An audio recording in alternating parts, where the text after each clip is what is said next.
Buenas noches, vamos a continuar donde dejamos este guión de Reyes que estamos comenzando y nos quedamos viendo pues esa parte que hablaba de la historia sincrónica de ambos reinos, que era el segundo gran bloque del libro de los Reyes, y dentro de ella el ciclo de Eliseo, que abarca los capítulos 12 al 13 del citado libro. Eliseo pues lo veremos más adelante, nos ocuparemos de él igual que de Elías más detenidamente. Aparece como discípulo de Elías, llamado por el propio Elías al ministerio profético, pero nosotros no lo veremos en acción hasta el capítulo segundo del libro de Reyes, aunque su vocación es anterior. ¿Cuándo entra en acción? Tras el relato de la asunción de Elías, de su maestro. Los relatos del ciclo de Eliseo aparecen curiosamente entreverados con otros hechos que no pertenecen al ciclo y describen la actuación del profeta en dos principales líneas de acción, en dos áreas fundamentales.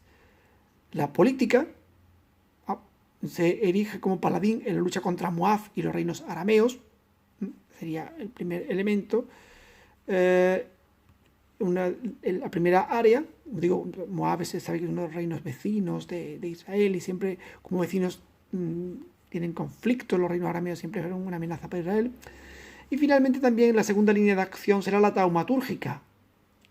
Lo vemos ilustrado en los capítulos 2 de Reyes 4, 8, 37. Bueno, aunque no es tan intensamente activo como Elías, en él también afloran la defensa del yavismo y la lucha contra el balismo. Desde luego en Elías la intensidad y la fuerza con que el profeta lucha contra Baal y en el que el profeta defiende la pureza del yavismo no se va a dar en ese caso y en ese extremo tan fuerte en Eliseo. Bueno, también aparece en Eliseo el ejercicio de la misericordia y la protección de los pobres, que caracterizaban el ministerio de Elías. En Elías todavía una representación más fuerte. Recordad la viuda de Sarepta, y en Eliseo tendremos la sunamita. También tenemos aquí relatos paralelos de resurrección tanto en Elías como en Eliseo. Elías y Eliseo suponen una transición entre el profetismo colectivo de carácter extático, es decir, profeta que entran en trance. Tenemos una especie de descripción de ese profetismo colectivo que lo estudiaremos más adelante a lo largo del guión, en el relato del enfrentamiento entre Elías y los profetas de Baal en el Carmelo. Ya lo veremos, que suponía ese profetismo estático, trance. Y el otro profetismo, en el otro extremo, tenemos el profetismo canónico. Estos serían un eslabón intermedio. Estos profetas, los profetas a los que pertenece Elías, aún formaban parte de asociaciones o fraternidades proféticas presididas por un maestro a quien llamaba Señor. Lo vemos en 2 de Reyes 6.5 o Padre, 2 de Reyes 6.21 o 8.9 o 13.14. ¿Sí? Tenemos un grupo profético que tiene un maestro principal que recibe esos apelativos de sus discípulos que conviven constantemente con él. Este tipo de círculos proféticos se parecen a lo que ellos explicaban que eran los círculos escribales en los que los discípulos pues se imbuyen de la doctrina de su maestro. El tercer gran bloque del libro de los Reyes, el gran bloque de materiales, estamos todavía con los materiales que componen el libro, sería la historia del reino de Judá, que abarca los capítulos 18 al 25 del segundo libro de los Reyes. Será por tanto la historia del reino del sur tras la caída de Samaria en el año 722 a.C. Podemos separar un poco la A del número y así nos queda mejor, ¿no? Bien, esta historia cubre la tercera parte de los libros de los Reyes. O sea, un tercio está dedicado a la historia de Judá una vez que subsiste como reino único tras la caída de Samaria. Solo son bien calificados en este apartado dos reyes de Judá. Ezequías, que confía en Dios, ora y es fiel a la alianza, que se deja guiar por las palabras de los profetas y lleva a cabo una reforma litúrgica. Ezequías será el primer reformador, aunque no una reforma de tanto calado como la de Josías, pero será el primer gran reformador. Bien, el éxito está asegurado. Atrae las bendiciones del cielo sobre sí mismo, sobre su casa y sobre su pueblo. ¿Por qué? Por su tarea reformadora. Ezequías también pues, tiene aparece como modelo de conversión, tiene una enfermedad, de hora, Yahvé le concede, etc., ¿no? Bien. El único dato negativo es la buena acogida a la embajada de Babilonia, que denota la falta de confianza en Dios. Es decir, Ezequías llama a los babilonios, les enseña su tesoro, la guarda del templo, para mostrar su fuerza de carácter humano y buscar amistad y alianza. Esta falta de confianza divina hará que se le anuncie la caída de Jerusalén. Es decir, por haber enseñado lo que tienes y lo que vales, los otros van a codiciarlo y vendrán a ti. Como te has apoyado en el rey de Babilonia, él te traicionará y Yahvé no hará nada por ti porque tú lo has abandonado. Y esto lo veremos un poquitín más adelante. Bien. El otro rey que sale bien parado es Josías. Es la encarnación del ideal deuteronomista. Si para los deuteronomistas, Josías es el rey, después de David es el rey ideal. Mientras que cuando estudiemos crónicas, veremos cómo para ellos lo es Ezequías. Un dato curioso, pero en crónicas, pues el que tiene esa vitola de rey ideal es Ezequías, por una característica que después, cuando lo estudiemos, diremos, si llegamos a estudiar crónicas, claro. Bien. Los autores deuteronomistas han querido hacer de este rey reformador el prototipo de su teología y de su espiritualidad. Es el punto más culminante de la teología deuteronomista. Los demás reyes pues salen bastante mal parados, especialmente Manasés, al que se llama el impío Manasés, y Amón y Joaquín, que son calificados de la misma manera.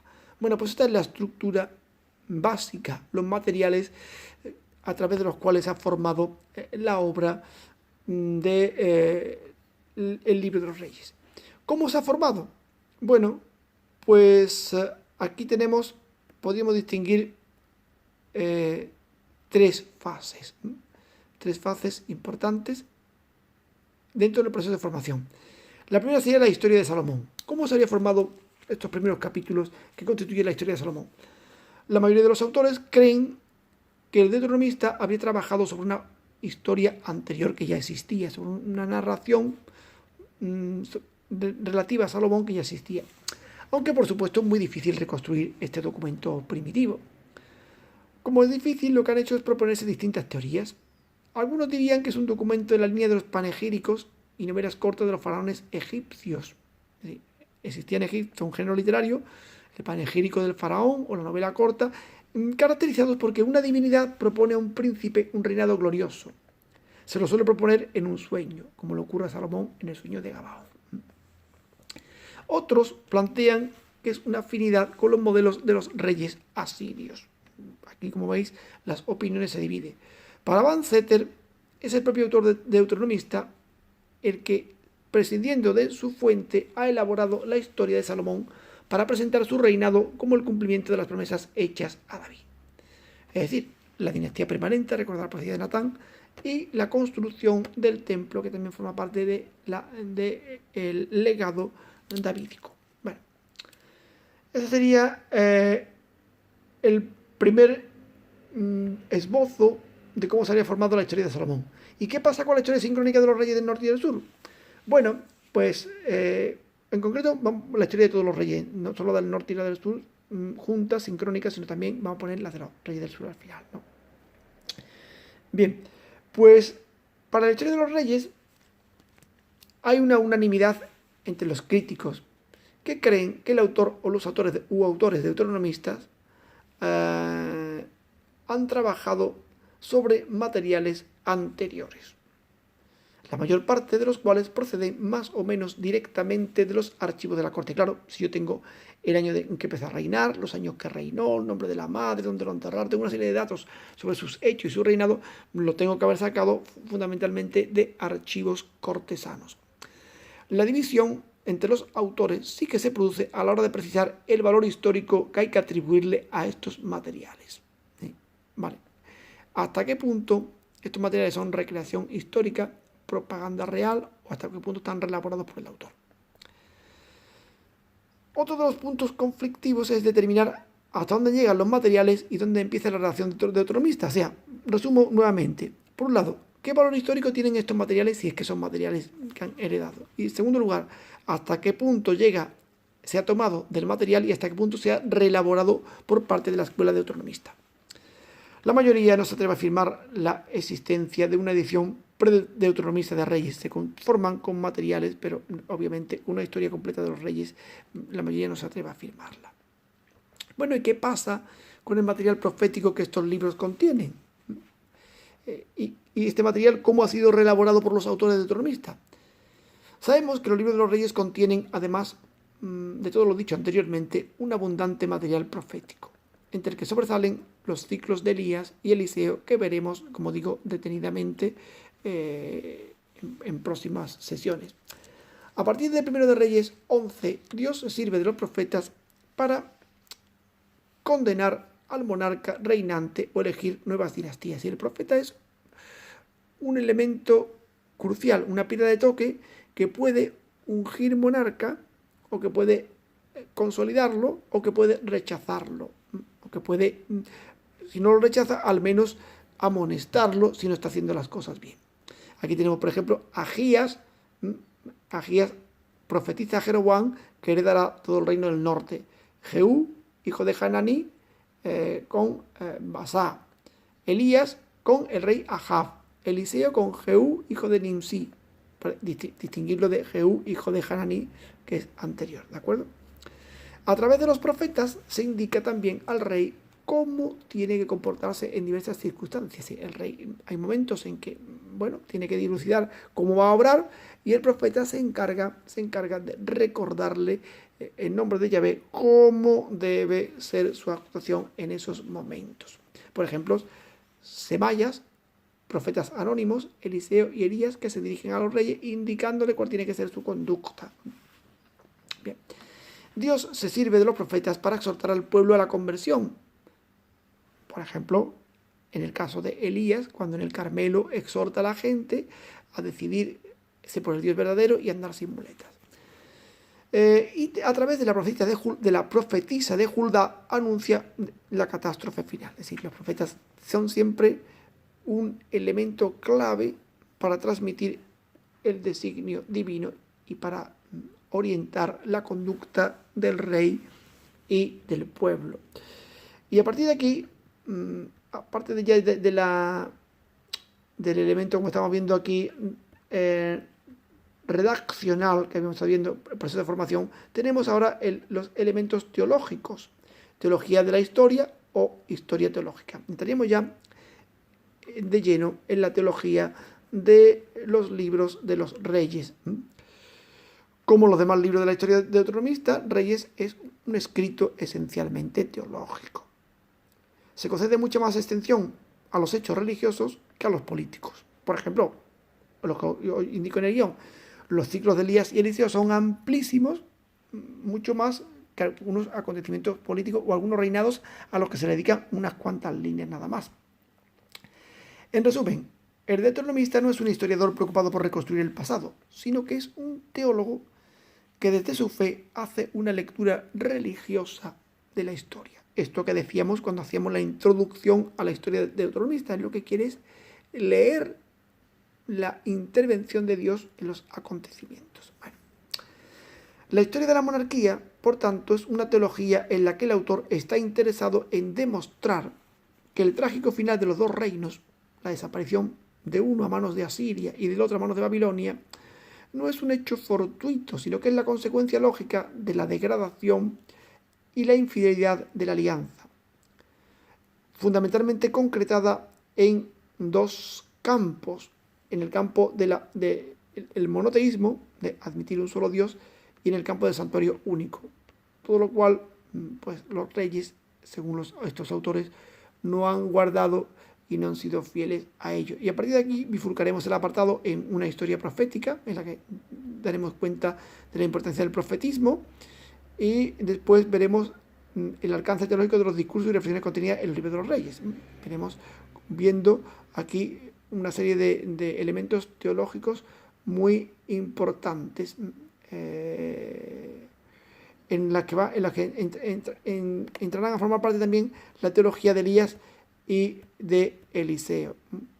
Vale, lo que yo posiblemente os tendré que poner aquí, porque creo que el guión está, fijaos, donde pone el David desde la teología, habría que poner un signo como el que tiene, como el que tiene aquí arriba, perdón, que se dan todos los signos, yo quiero cambiar solo uno, es que se te mueven los signos, como el que tiene aquí arriba, no lo diré, el alcance teológico, ¿vale? Tendría que llevar un signo diferente. Ya lo iré corrigiendo yo el próximo día porque esto aquí está como no debe estar. A ver si consigo ya aquí picar en esto. Si lo logro, no lo estoy logrando. A ver, sí, ya lo tengo.